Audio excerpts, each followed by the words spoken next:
Je suis coréenne, j'ai vécu dans une culture asiatique. Depuis petite, depuis quand j'avais 5 ans ou 6 ans, j'adorais dessiner, peindre. Tout le temps, j'avais des crayons et des papiers blancs. Je peignais tout le temps. Donc, j'ai fait mes études en art plastique en Corée. Et puis, pour avoir des aventures pour moi, j'ai intégré dans une école française. Ça m'a apporté beaucoup de choses. On enseigne différemment, on regarde des œuvres différemment, surtout on critique vraiment différemment. Donc j'ai été un peu réveillée. Ça m'aide à avancer mon art, ce que j'ai cherché. J'aime beaucoup voyager et vivre ailleurs, et puis j'adore vivre dans le multiculturalisme, rencontrer des étrangers. Ça m'apporte vraiment beaucoup de bonheur, vraiment. Et puis avec mes énergies comme ça, pour rester seulement en Corée du Sud, c'était pas possible. J'avais trop d'énergie. J'avais envie d'exploser mon intérieur moi-même.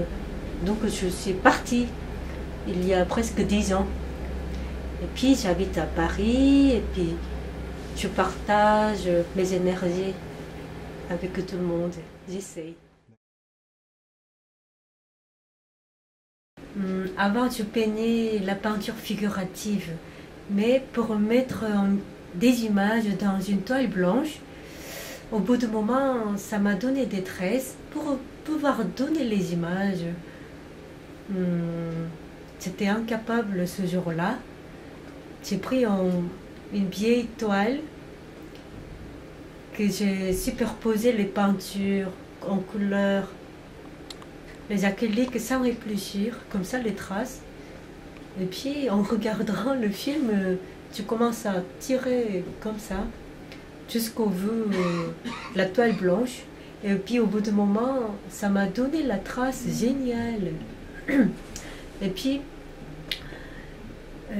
pour mettre une image, ça m'a posé des questions. Et puis détruire l'image. Quand on tant que l'artiste, on a peur de détruire ce qu'on a fait. Mais là, mon démarche artistique, c'est travailler sur la déconstruction de la peinture. Donc, en accumulant les peintures, c'est long à accumuler les peintures.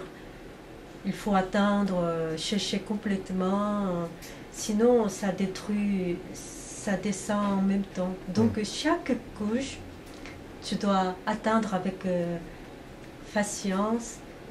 Comme ça, une fois ça sec, j'attaque gratter avec tous mes couteaux que j'ai adoré acheter.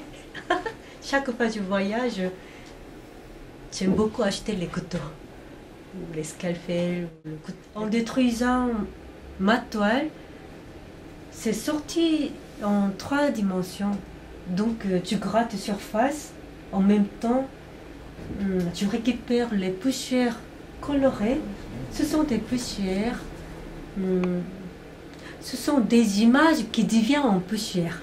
Comme nous d'ailleurs, on va devenir un jour en poussière. Donc, j'aime bien jouer avec mes poussières que j'ai peint avec ma propre main. Avec cette poussière, je fabrique mes propres sculptures. Je récupère les poussières et puis je colle sur la toile directement. Mettre l'épaisseur de la peinture, pour moi c'est important. En plus, les gens pensent que tu mets des couches par hasard, mais en fait non.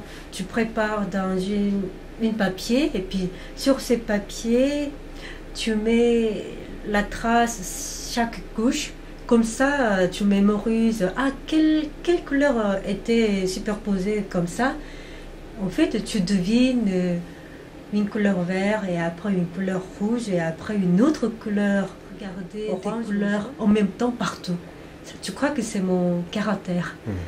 J'aime beaucoup toutes les couleurs, donc tu peux pas utiliser seulement une seule couleur comme ça, non. J'aime bien mélanger des choses.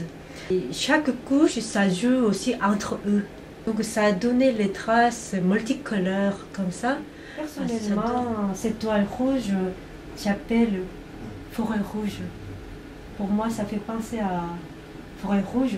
Donc ces séries, il y a la série rouge et puis il y a la série blanc. Entre la série blanc et rouge, c'est différentes traces. Donc en regardant mes œuvres, vous allez découvrir en loin ou en proche les traces différemment. La peinture qui vit tout seul.